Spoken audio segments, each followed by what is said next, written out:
Alright, and welcome back. This is Cult of Elections, and today we're going to be going over the 2024 Electoral College map on the 2024 election night that has a matchup between Donald Trump and Alexandria Ocasio-Cortez. And I knew this would be sort of a controversial video as I fill out, some safe seats, obvious safe seats. I knew this would be a bit of a controversial video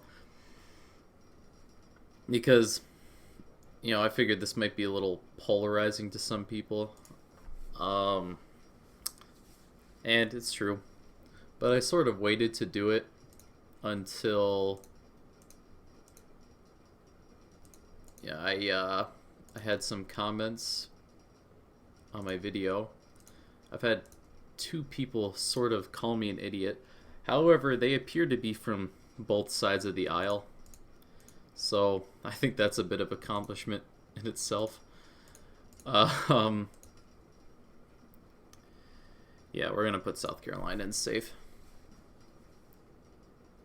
But yeah, I do have Democrats winning on my channel. I have Republicans winning.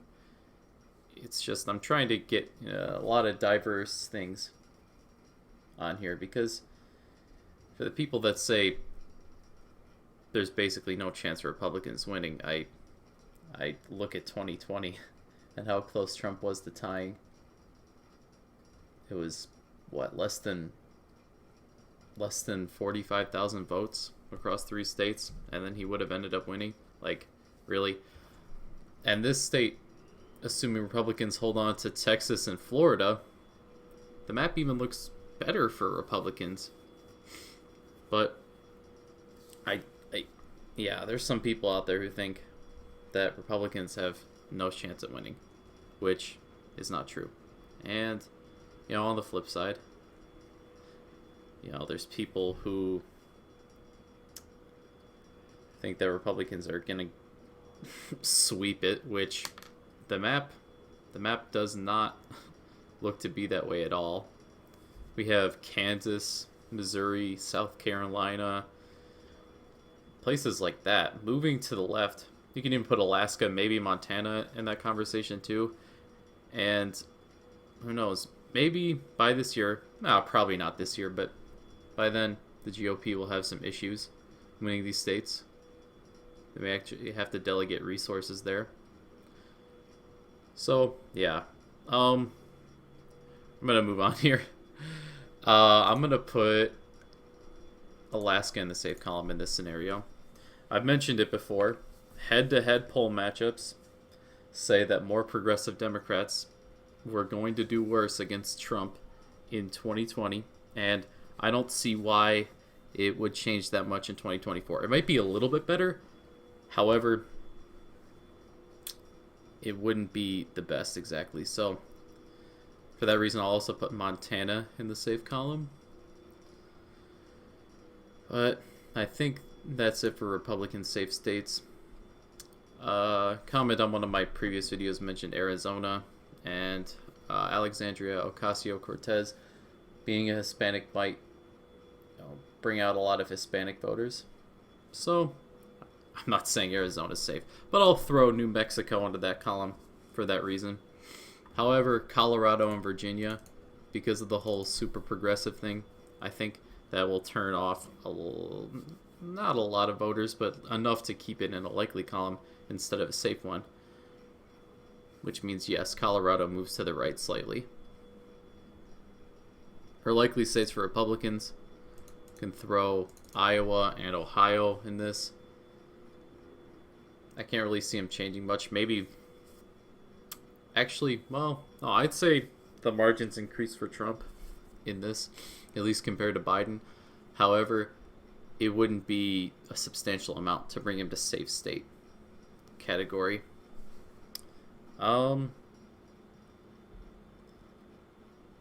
Moving on, I will go ahead and delegate 3 states here all at once. I'd say Texas is lean, Florida is lean, and North Carolina is lean.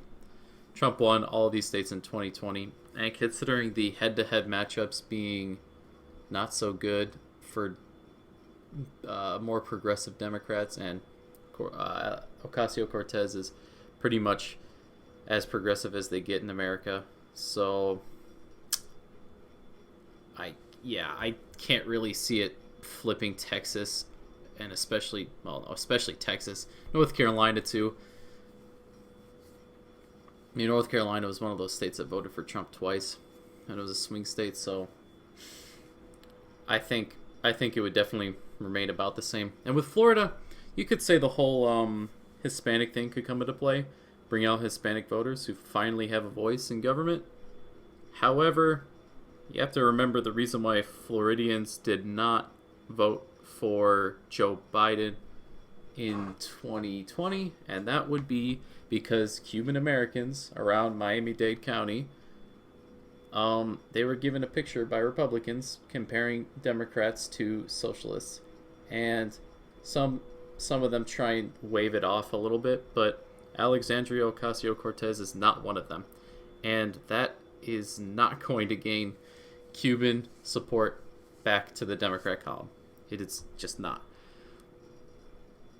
So I can pretty confidently say Florida would be in the Republican column in this case. However, I'll categorize two here. Sun Belt states, Nevada and Arizona be lean. So Arizona moves from the tilt Democrat column to lean Democrat. It's one of the few states that would gain Democrat support here. And I say that, it would bring out Hispanic voters. The Cuban American thing that I talked about in Florida doesn't really have an effect in Arizona, so it's important to note. Nevada, it's just kind of it's been sort of rock solid for a couple years now. It's vote totals don't change that much. However, the whole Hispanic thing, which, by the way, they're a group that doesn't vote as much compared to their share of the population, so that's important to note. I'll go ahead and categorize some smaller ones. Nebraska's second, who've shown they're not afraid to vote for Republicans because they elected one to the House in 2020 but did not vote for Trump. That goes back to the Trump column here. And Maine's second district, I think, goes to Trump as well. It went to him both times. There's no reason a more far left candidate would take away the second congressional district. I'm going to go back to the Democrat column. I think Minnesota and New Hampshire have kind of moved far. That's slightly out of reach for Republicans. Not to say it's impossible for them to win, but I just don't think it's really there for Trump unless the Democrats put up a really bad candidate. And Alexandria Ocasio-Cortez could be that really bad candidate. But just not the way I see it right now. Georgia moves back to the Republican column, I believe. And I say that because, well, it was a tilt margin anyways, and having a major progressive Democrat isn't going to help the case there. And that's why I'm also going to put Wisconsin in that column too. And here we go. To sort of end this off, not really, since I have two more states, but I'm going to put Pennsylvania in that column too. One of these states you could argue that could go to Democrat column is Georgia, because the share of black voters is pretty high there and increasing. And Trump could make some more inroads with them, but they do not, he's not going to get the majority of the black vote or split it enough to make that different. However, the working class white vote will not latch on to Alexandria Ocasio-Cortez in Wisconsin and Pennsylvania. I just can't really see that. And for that reason as well, in this scenario, I put Michigan in the tilt Republican column. So it's not an absolute runaway for Trump, but it's a fairly decisive victory. Yes, I already know there's gonna be some comments here. But I mean, yeah, if you pretty much just look at the facts, Trump was less than 45,000 votes from beating Joe Biden. Well, tying the Electoral College, and then incoming House votes, which is Democrat majority, however, because of specific rules. And I have a whole video detailing this. I think it's my second video. Because of some rules, he would be handed the presidency, and because Republicans already have 50 seats in the Senate, regardless of what happens in the Georgia runoffs, Pence would break the tie for himself to become vice president. So I just noticed that I completely forgot to delegate made it large. So made it large, lean Republican. Lean Democrat. Okay, 297 to 241. But yeah, if you look at those facts, Trump was very close to beating Joe Biden at what really should have been a runaway for Joe Biden. It wasn't. And yeah, like I said, head-to-head polls, Bernie Sanders, Elizabeth Warren, all these names, and it had Joe Biden like multiple points ahead of them in comparison when facing Donald Trump for president. If this was a 3-point swing in a couple of these states, Michigan would be tilt Democrat. Wisconsin and Pennsylvania would have already been like that. Georgia would have been that way. Arizona would have flipped to Republican. Nevada, I don't remember if it would have flipped to Republican, but it would have been very close. I know that. And actually, this map kind of has these swing states moving towards that direction, and it's almost to a T what it would have looked like if those polls were correct. And I know you could say the polls were off. I mean, especially in Wisconsin, but if it shows head-to-head, it being completely different, who knows how bad it could have really been. I'm saying Democrats can put up a lot better of an opponent, and it's not to say that AOC can't be president in her lifetime. She's got a lot of time in politics ahead of her. And I think America will grow more and more socialist-liking, more and more liberal, and that will be a problem for modern-day Republicans.